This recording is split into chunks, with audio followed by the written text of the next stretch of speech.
जय श्री कृष्णा दोस्तों, किशोरी क्रिएशन से मैं सपना शर्मा आप सभी का हार्दिक स्वागत करती हूँ आपके अपने चैनल पर।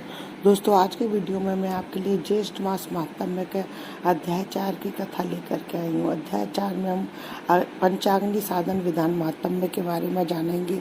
इससे पहले क्या 3 अध्याय की वीडियो जो है मैंने मेरे चैनल पर डाले हुए हैं, आप उनको मेरे चैनल पर जाकर देख भी सकते हैं, श्रवण भी कर सकते हैं। ज्येष्ठ मास महात्म्य को सुनने के लिए सवेरे ब्रह्म मुहूर्त में उठ करके स्नान आदि से निवृत्त होकर स्वच्छ वस्त्र पहन करके भगवान श्री हरि विष्णु की पूजा अर्चना करनी चाहिए। भगवान श्री हरि विष्णु के संबंधित कथाओं का श्रवण करना चाहिए। ज्येष्ठ मास महात्म्य का महात्म्य सुनना चाहिए। मैं यहाँ पर रोज आपको एक ज्येष्ठ मास महात्म्य के एक अध्याय को सुना रही हूँ। आज मैं आपको ज्येष्ठ मास महात्म्य का चौथा अध्याय सुनाऊंगी। इससे पहले तीसरे अध्याय में स्कंद जी कहने लगे कि हे मुनिये, सब पापों का नाश करने वाला मास के दिनों और जलदान महात्म्य के बारे में मैं आपको बताऊं। सब जो है ध्यान पूर्वक श्रवण करें। ज्येष्ठ शुक्ल प्रतिपदा से लेकर के जो है द्वादशी तक व्रत करना चाहिए, ऐसा उन्होंने बताया। छेरा व्रत करना चाहिए आपने। इसके अलावा आपने तिथियों के व्रत, उनके महात्म्य के बारे में भी बताया। अंत में ज्येष्ठ पूर्णिमा का महात्म्य व कार्य बताया कि इस दिन ज्येष्ठ पूर्णिमा वाले दिन दान करना, पितरों के निमित्त श्राद्ध करना जो है फलदायक रहता है। इस प्रकार देवताओं से पूछित ज्येष्ठ मास में उन्होंने कई व्रत बताए।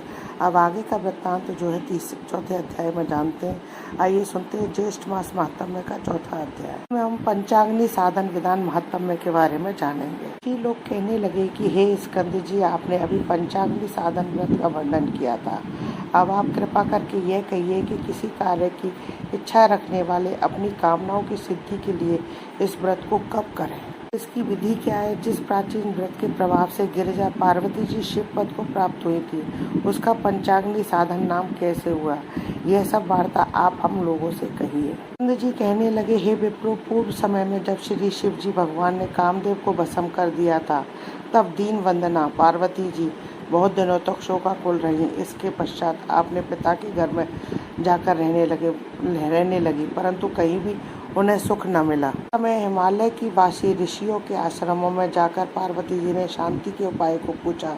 इस प्रकार पूछने पर सप्त ऋषियों में से भृगु ऋषि कहने लगे कि हे महाभागे, तुमने अत्युत्तम प्रश्न किया है। मैं तुम्हें विस्तार पूर्वक इसका उत्तर देता हूँ। ज्येष्ठ मास की तृतीया के दिन प्रातःकाल मनुष्य शुद्ध जल से स्नान करे और नित्य कर्म करके शुद्ध वस्त्र धारण कर अपने घर को आए और पुण्यावाचन के पश्चात ब्राह्मणों का पूजन कर समिधाओं से प्रदीप्त 4 अग्नियों को करके यथाशक्ति उनका पूजन करे और उन अतिथियों के मध्य भाग में बैठकर सूर्य नारायण की तरह ही अपनी दृष्टि को, जब तक सूर्य नारायण अस्त न हो, उनकी तरफ ही अपनी दृष्टि को रखे और इंद्रियों को वश में रखकर स्थित रहे। प्रकार निराहार और जितेंद्रिय रहकर इस मास व्रत करे। ऋषि के वचनों को सुन पार्वती जी अति प्रसन्न हुई और शिव जी के प्रश्नार्थ 12 वर्ष तक इस व्रत को प्रति मास किया करती रही। इस व्रत के प्रभाव से शिव जी महाराज मोह को प्राप्त हो गए और पार्वती जी कहाँ गई ऐसा विचार करने लगे। उन्होंने समाधि द्वारा पार्वती जी का तपोवन में होना निश्चय किया और आप शिव जी महाराज वंचर के रूप में उमा देवी के तपोवन में गए तथा अनेक प्रकार के अमृत के समान मीठे वचनों से उमा देवी को समझाया। उमा देवी ने उनको फटकार दिया। तब शिव जी ने अपने वंचर रूप को त्याग कर अपने को शिव रूप में प्रकट किया और पार्वती जी ने जब शंकर भगवान को देखा तो लज्जा के मारे अपना सिर नीचा कर लिया। भगवान शिव ने बड़े आनंद के साथ पार्वती जी को अपनी गोद में करके आलिंगन किया। इस समाचार को सुनकर राजा हिमवान भी वहां पर आ गए और शिव जी से मिलकर विविध उपचारों से शिव जी का महाराज का पूजन किया। तब श्री शिव जी महाराज हिमवान और तपोवन के वासियों की आज्ञा लेकर पार्वती जी को अपनी अर्धांगिनी बनाकर कैलाश पर्वत की ओर चले गए। स्कंद जी कहने लगे कि हे ब्राह्मणों, मैंने आपसे पंचाग्नि साधन व्रत का विधान कहा। अब आप ज्येष्ठ मास का और क्या महात्म्य सुनना चाहते हैं।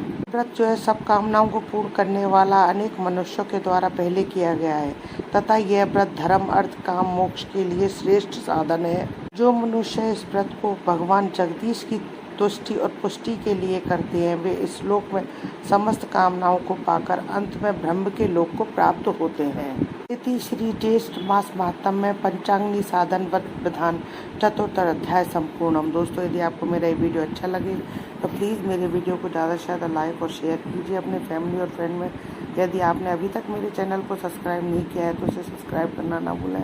पास ही में बेल आइकन को दबाएं जिससे मेरे आने वाले हर नए वीडियो का नोटिफिकेशन आपको मिल जाए। हिंदू धर्म, रीति रिवाज, कथा कहानी जानने के लिए मेरे चैनल पर बने रहने के लिए बहुत बहुत धन्यवाद। जय श्री कृष्ण दोस्तों।